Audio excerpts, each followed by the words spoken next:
చాలా ఇబ్బందికి గురి కావడం జరిగింది. బడుగు బలహీన వర్గాలకు సంబంధించినటువంటి వాళ్ళు ఎక్కడ చూసినా అత్యాచారాలు, అవమానాలు, ఇక్కడ ఎండున్నటువంటి యువతులు బయటికి వెళ్ళాలంటే గడగడలని భయపడుతుండే.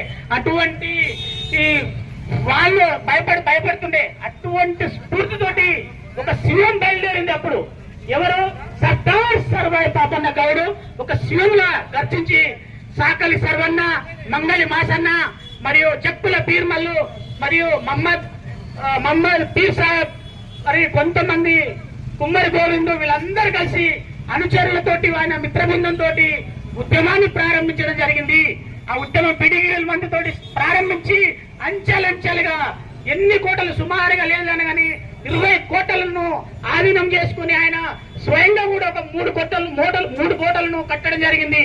సర్వాయిపేటను మరియు ఆయన కిలాషపూర్ కోటను మరియు భువనగిరి కోటను కూడా మన సర్దార్ సర్వాయి పాపన్న గౌడే కట్టడం జరిగింది. ఆయన 20 కోటలు ఒక్కొక్కనే. అప్పుడు ఆ రోజులలో కట్టుబట్టి యుద్ధం చేసే అవసరం ఉండే. ఎందుకంటే అప్పుడు రాజుల పాలన ఉంటుండే. ఈ రోజు ఆ పాలన లేదు.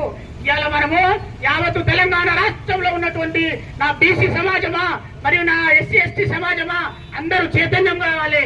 ఎందుకంటే మనము రాజ్యాధికారం వెళ్ళాలి. సర్దార్ సర్వాయి పాపన్న యొక్క ఆశయాలు నెరవేరాలంటే మనము రాజ్యాధికారం రావాలి.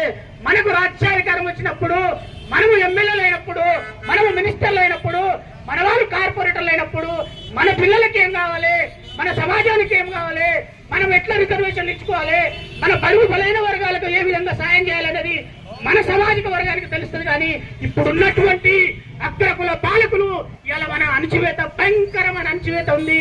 ఇలా తెలంగాణ రాష్ట్రంలో ఇలా దొరల పాలన పోయింది, ఇలా రెడ్డిల పాలన వచ్చింది. రెడ్డిల పాలనలో కూడా ఇలా భయంకరమైన అణచివేత.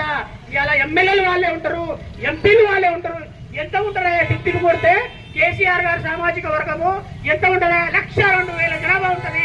1,02,000 జనాభా ఉన్నటువంటి వాళ్ళు 13 మంది ఎమ్మెల్యేలు అవుతున్నారు. మరి తెలంగాణ రాష్ట్రంలో రెడ్డి సామాజిక వర్గం ఎంత ఉంటుందా? 80 లక్షల జనాభా ఉంటుంది. 80 లక్షల జనాభా ఉన్నటువంటి వాళ్ళు 43 మంది ఎమ్మెల్యేలు అవుతున్నారు. కాబట్టి చైతన్యం కావాలి. మనము సుమారుగా లేదనగా తెలంగాణ రాష్ట్రంలో బీసీల జనాభా 2.5 కోట్ల జనాభా ఉంటది.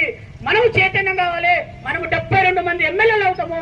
కాబట్టి ఆ దిశగా ప్రతి ఒక్కరూ ముందుకెళ్లాలని కోరుతూ మన సర్దార్ సర్వాయి పాపన్న ఆశయాలను 2029 లో బీసీల రాజ్యాధికారం వచ్చినప్పుడే మనకు సమన్వయం జరుగుతుంది. ఇలా విద్యా వ్యవస్థలో చాలా అన్యాయం జరుగుతుంది మన బడుగు బలైన వర్గాల వాళ్లకు. మరి అదే విధంగా రెవెన్యూ వ్యవస్థలో అదే జరుగుతుంది. ఇలా నేను ప్రశ్నిస్తున్నా ఒకటి, మన గౌరవ ముఖ్యమంత్రి రేవంత్ రెడ్డి గారిని, నువ్వు ముఖ్యమంత్రి పదవికి అనర్హుడు అనిపిస్తున్నది. ఎందుకంటున్నానంటే ఇప్పుడు 3 శాఖలు నీ దగ్గర పెట్టుకుని ఇలా చాలా మంది ఎమ్మెల్యేలు కూడా ఉన్నారు. వాళ్ళకు కూడా ఇవ్వచ్చు కదా. ఇలా విద్యాశాఖ నీ దగ్గరనే, మున్సిపల్ శాఖ నీ దగ్గరనే, హోంశాఖ నీ దగ్గరనే. ఇలా అభివృద్ధి అనేది శూన్యం కనపడుతుంది. ఇలా హైదరాబాద్ డెవలప్మెంట్ కూడా ఆగిపోవడం జరుగుతుంది. ఇలా మున్సిపల్ శాఖ మంత్రి లేకపోవడం వల్ల ఇలా అభివృద్ధి అనేది కుంటుపడుతుంది. ఎక్కడ పడితే అక్కడ డ్రైనేజ్ ఉంటుంది, ఎక్కడ పడితే అక్కడ ట్రాఫిక్ ఉంటుంది. కాబట్టి నేను కోరుతున్నా నా ఎస్సీ ఎస్టీ బీసీ సమాజమా, మనము మేల్కొనాలి. 2029 లో మన బీసీల రాజ్యాధికారం రావాలి.